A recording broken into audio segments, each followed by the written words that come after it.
Accounting schools in 5 countries? Yes, if you count Taiwan, which I'm not allowed to do. So. Oh, let's not go there. Let's go to Cambodia. Simon. Yes. Hello everyone, my name's Simon Baker. I'm from the UK and I'm with CAMED Business School. It's focusing on accounting and finance degrees, masters, and we also incorporate ACCA so you can become a globally qualified accountant. So I have been living in Asia for about 13 years now, 8 years in China and for the last 5 years in Cambodia. Thank you. Thank you very much. So, by the way, you traveled in from China yesterday? Yes, I just flew in from Beijing and I'm going to Shanghai afterwards. Oh, wow. And you just flew in when? Yes, I flew in yesterday and I landed at 8 a.m. in the morning without my luggage. I'm actually borrowing someone's shoes right now. This is Raoul is over there, he's lent me his shoes. He's a lovely person, a very good friend, a lifelong friend now. And socks. I was thinking about wearing my flip-flops with this suit, but I didn't have the courage to do it. Thank you, Raoul. Appreciate that. I didn't know we were going to talk about shoes in this session. And Bridget, when did you fly in? Yesterday morning, luckily with my luggage. Joanne, I flew in 2 days ago also from Korea, so if we make any mistakes, we can just blame the jet lag, right, shall we? Yes. All right, we want to Reza, a brief introduction. Sure. My name is Razia Usman, and I work at the Office of International Affairs at Usong University in South Korea. I'm in charge for international student recruitment as well as partnerships. Now I'm here today. ISEF has been a wonderful partner of ours for a long time. And then at our university, we prioritize diversity for international students, and we're happy to be here having a discussion about how Asia is a great destination for students. That's so true, and Asia is so diverse, so many countries. Luckily we have, especially with Andreas, with many countries represented here on this panel. Now maybe I can start with you, Andreas, because I must admit this is maybe not the first time we have institutions and schools from across Asia on this stage right here, but it's definitely not happened a lot yet, and you'll see much more of that as we go into the next years and decades. But Andreas, you may have noticed, you said that 20 years ago when you started in China and foreigners could live in the same building as the Chinese and other restrictions and rules, you see how there's a rising appeal of study opportunities across East and Southeast Asia. I guess that starts with language. How do you explain that increase in interest? Let's say let's start with language interest. It does depend, and each country is different. So, for example, Mandarin had a massive rise about, let's say, 15 years ago. Everything was about China. I remember coming to the ISEF and everybody says like, oh, China, China. Everything was China. Didn't mean they had a lot of students to sit actually, but everybody was very interested in it. And you could see that enormous interest in China started tapering off about maybe 10 years ago, and it's getting less. And that trend was accelerated during COVID, and you can definitely see there's a reduction actually in interest in China in Western countries to previously. At the same time, for other countries, for example, Japanese and Korean, you have the exact opposite.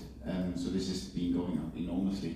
And I mean, for the Koreans, I remember we were supposed to speak to homestay families, and it sounds like they said, like, yes, these Americans come to, or Germans, they come to Korea to study Korean. They go, like, Korean? Why? And I said, well, it's actually quite fun. I was like, well, why would they learn Korean? So this is a very new concept, actually. Like, people study Korean and Japanese, I think, for immigration, but people just learn it for fun. It's really come up in the last 10 years. And K-pop is the obvious reason, right? So everybody talks about K-pop. The Korean soft power is enormous. It's very interesting, and we have a majority female student population in Korea, which definitely has something to do with a lot of male K-pop stars, I would guess. And so that comes out. So Korean has been really in the last couple of years taking off, but the biggest one is definitely Japanese. And there's an important part. So I think the Japanese yen has gone down. So Tokyo in Japan now is not crazy expensive anymore. It used to be like 10 years ago, you thought you go to Tokyo, you need to sell a house. That's not the case anymore. So Tokyo is probably cheaper than Berlin now. Oh, really? So it is much more affordable. And Japanese is enormously interesting. So actually even more than Korean. So the most popular Asian language is Japanese, then followed by Korean, and then Mandarin and Vietnamese is from the demand. Interesting. I'll stay with you for a second because you mentioned something called soft power. And correct me if I'm wrong, but I would imagine that, let's say, like 5 years ago or a couple of decades ago, when I was young, the soft power came very much from the United States and Hollywood and movies and entertainment and pop. That had such an impression on me, to my generation at least, that it also led to people being very interested in going to that country, which then in a second stage led to them maybe wanting to study there. Do you see a similar development of the entertainment industry, I mean K-pop and everything, and I think before that J-pop and K-drama, and I'm sure there's much more in the other countries as well, that because these countries and their cultures and their entertainers are becoming more visible, that also leads to more appeal, and right before even thinking of career opportunities, return on investment, etc. Yeah, that's the main point. I mean, Europeans are interesting. Europeans don't do anything because it's useful. Europeans only do things because they're fun. So the thought is like, for example, to study Mandarin would be a very useful thing, right?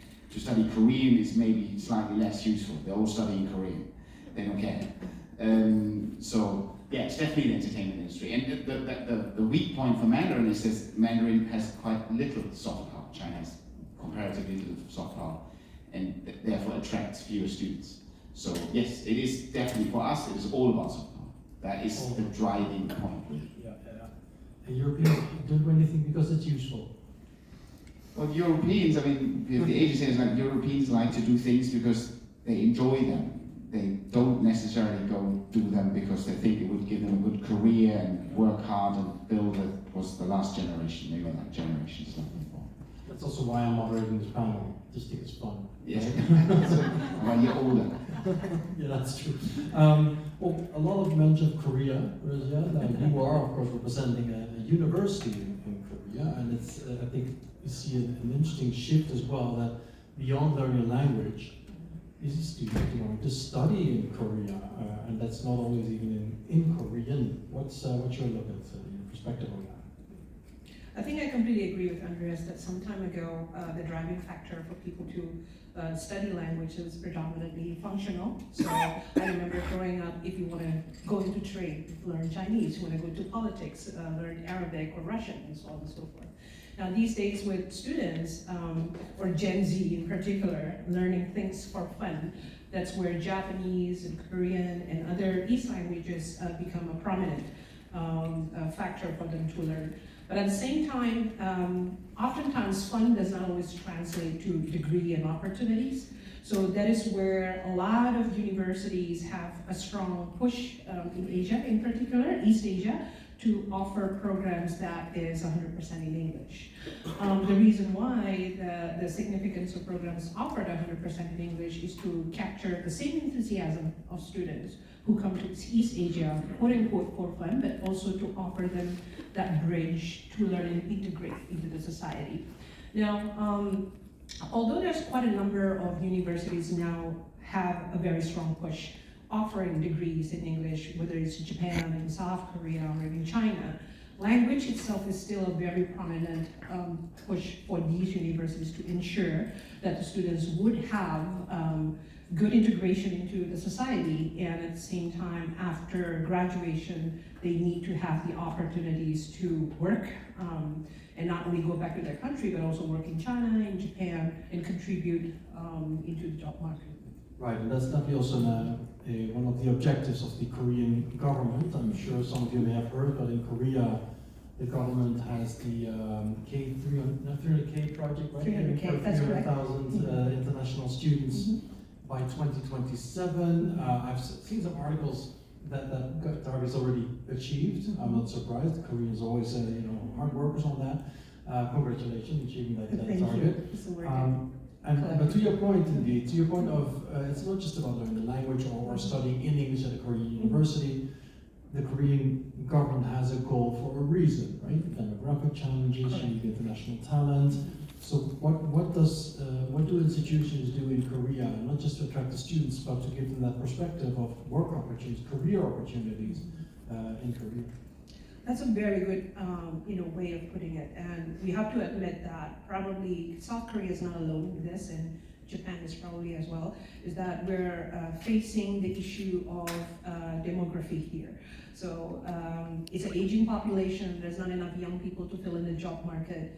And this is why the government introduced the 300K plan. It's not only to boost enrollment in Korean universities, but at the end of the day, these students that are graduating from Korean universities are hoped to integrate into society and look for opportunities.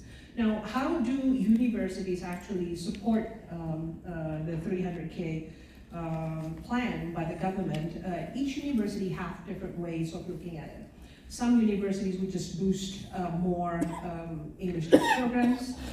Some universities would strengthen the Korean language program. Some universities would have start working with local industries to partner with them and to integrate internships, whether it's during or post-graduation. So that way the students would have an easy streamline after they graduate. Now, the internships can, function in multiple different ways. Some internships are integrated, mandatory in the curriculum. Some would have it after. So there's still a big homework for a lot of Korean universities to do that, but baby steps, we're getting there. So the first one is to target that enrollment, and the second one is to make a conscious effort to place the students. Particularly, Korea has been very much interested in tech. STEM has been always the biggest drive. AI, anything feeding into this semiconductor industries are always in high demand. So there's a lot of talents being attracted to South Korea through multiple different scholarships program, either by the government or by the universities. Secondly, government also consciously giving grants to universities outside of the capital city to boost not only enrollment, but to incentivize further universities to partner with local industry and research centers to attract talents. I think it's very refreshing and encouraging to see governments so involved in encouraging the attraction of international students. We all know a couple of examples in the West where the governments aren't that cooperative, are actually trying to reduce the number of international students, which is a shame, if I may say that, because of course the demographic challenge that you just mentioned isn't something that's unique to certain Asian countries. We see the same in European countries or in North America, where international talent is needed, and then it becomes a part of an immigration conversation that we're not going to discuss here and now. But it's really nice to see governments so involved. I know in Japan, for example, you've got the JVI project, where the government's looking for 400,000 international students, but that's been by 2023, I believe, I'm not sure. But you see ambitious targets with then policy changes and support services that make it easier and more attractive for students to consider these countries as study destinations. Now, another destination that we have here on the panel is Cambodia, and I would say that Korea, Japan, Taiwan, China, very famous destination where people have some understanding of what to expect. That might be less so for Cambodia. So why don't you tell us a little bit about Cambodia as a study destination from the perspective of your institution? Yes. So, like I mentioned earlier, I used to live in China. When I was in Shanghai, I'm just going to tell you a little bit of a story first. Yes. And when I went to Shanghai, the first thing I did was join the rugby team to network, meet people, look at opportunities that may be available. And I actually met someone from Holland, and he mentioned that in the next couple of months he's going to go on a motorbike trip from South China through Thailand, Laos, and to Cambodia. I never heard of Cambodia at this point. And I said, yes, that sounds good. I want to go on a motorbike trip. It was a motorbike and a sidecar, and there were 3 of us. Took about 10 days in total. I have never seen so much green and mountains in my life. So beautiful. The people are so welcoming in all of those countries, actually, especially in the rural areas where tourists don't normally go. The petrol station, there may be a mother with her baby and a bottle to put petrol in your motorbike. So things you can't even imagine you would see on the way. I'm even seeing it right now. And then when I arrived in Cambodia after 10 days of a motorbike trip with a few of my best friends, they became my best friends on that trip. And I brought my luggage, so I had my luggage, but Lufthansa has kept my luggage on this trip. But I decided on that motorbike trip that I would take my own luggage, and that was wise, so I had my luggage. And when I arrived, I saw sunshine. Are we in Cambodia now? Yes, we're in Okay. Cambodia. Yeah. Just, I'm talking about it. So we're in Cambodia, and I arrived, and I'm welcomed with beautiful smiles, so friendly people, really next level friendly. It's warm, and I'm from the UK, where it rains quite often, and there's not much sunshine, and it was just every day of sunshine for weeks. And I thought to myself, I have to live here in the future, because they're so welcoming, there's lots to do. The nature there is green, natural, there's mountains, there's seas, there's the Angkor Wat, so if you want to explore some of history, the biggest temple in the world is there. And what they've gone through in the last 20 years is quite remarkable. They've been the fastest growing economy in Southeast Asia for 20 years. So when I originally went, it was about 12 years ago.